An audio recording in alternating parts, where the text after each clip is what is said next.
और जब भी आप आज के बाद अपनी स्ट्रेंथ्स के बारे में बात करें, हमेशा इस फ्रेमवर्क को फॉलो करेंगे, ठीक है।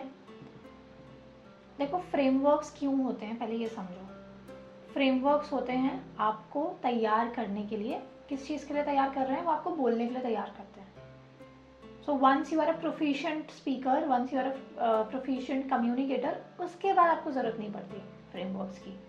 बट अगर आप एक इंट्रोवर्ट हैं और ट्रांजिशन करना चाहते हैं एक बोलने वाले पर्सन में, और या फिर आपके पास बहुत सारे थॉट्स हैं और आप उन्हें आर्टिकुलेट नहीं कर पाते हो, इधर उधर क्लटर कर देते हो, और या फिर आपके पास थॉट्स ही नहीं है, आप अभी थॉट बिल्डिंग पे काम कर रहे हो, like in your case you are building up your thoughts, है ना। It's not a language barrier actually, it's not a language barrier actually, it's actually lack of thoughts, ठीक है। तो यहाँ पे ये फ्रेमवर्क बहुत काम करता है।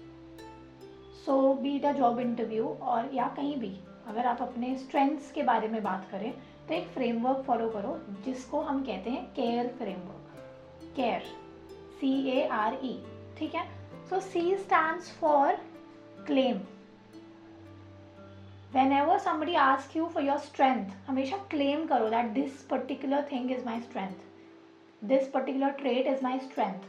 उसे क्लेम करना है, उसे ऐसे बोलना है that nobody is better than you in that particular trait, ठीक है। उसे क्लेम करो क्लियरली, उसे स्टेट करो। Second one is the action, ठीक है। टॉक अबाउट द एक्शन कि how you demonstrate the strength in your life. आप उस पेशेंस की जो स्ट्रेंथ, जैसे यू हैव टोल्ड मी कि आपकी जो स्ट्रेंथ है वो है बीइंग पेशेंट, तो आप उसे अपनी लाइफ में कैसे यूज करते हो, ठीक है। जब जब आप इसके बारे में बात करोगे तो other person will get to relate with it. या फिर अगर पेशेंस मेरी स्ट्रेंथ नहीं होगी तो मैं चाहूँगी कि मैं इसे डेवलप करूँ, राइट। तो इस तरह से आपको उसे बताना है, उसका एक्शन बताना है कि how you take action with this strength, ठीक है। Now the third one is the result. आपकी एक स्ट्रेंथ है, आपने क्लेम कर दी, आपने बताया कि how your actions are impacted by this particular strength, आपने बता दिया। नाउ आप बताएंगे उसके रिजल्ट्स कैसे आते हैं। जैसे ही आप रिजल्ट्स की बात करोगे ना, मैं भी इंस्पायर्ड फील करूंगी कि now I also want to become a little more patient. You getting my point, है ना। तो रिजल्ट क्या हो सकता है? That I am making better decisions in life, right. By being patient I am making better decisions in life, ये action है। और रिजल्ट क्या आ रहा है? That I am getting fruitful result out of it, I am getting better job opportunities.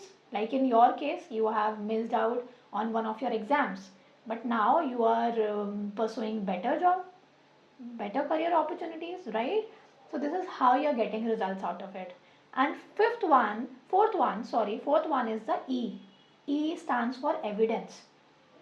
Evidence मतलब examples, stories, proofs, कहाँ है कि ये हुआ था।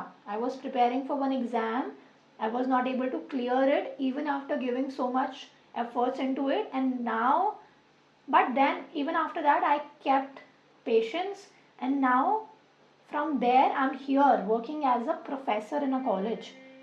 I have got better opportunities, better career opportunities in life just by being patient for a time being, ठीक है। So this was care framework.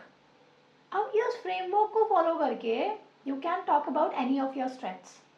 इसके अलावा बाहर नहीं जाना है। क्लटर थॉट्स के साथ ना आप खुद बोल पाओगे ना किसी और को उसको बता पाओगे, राइट। समझ आया? पक्का? Any question still here? सोचो, टेक 2 minutes.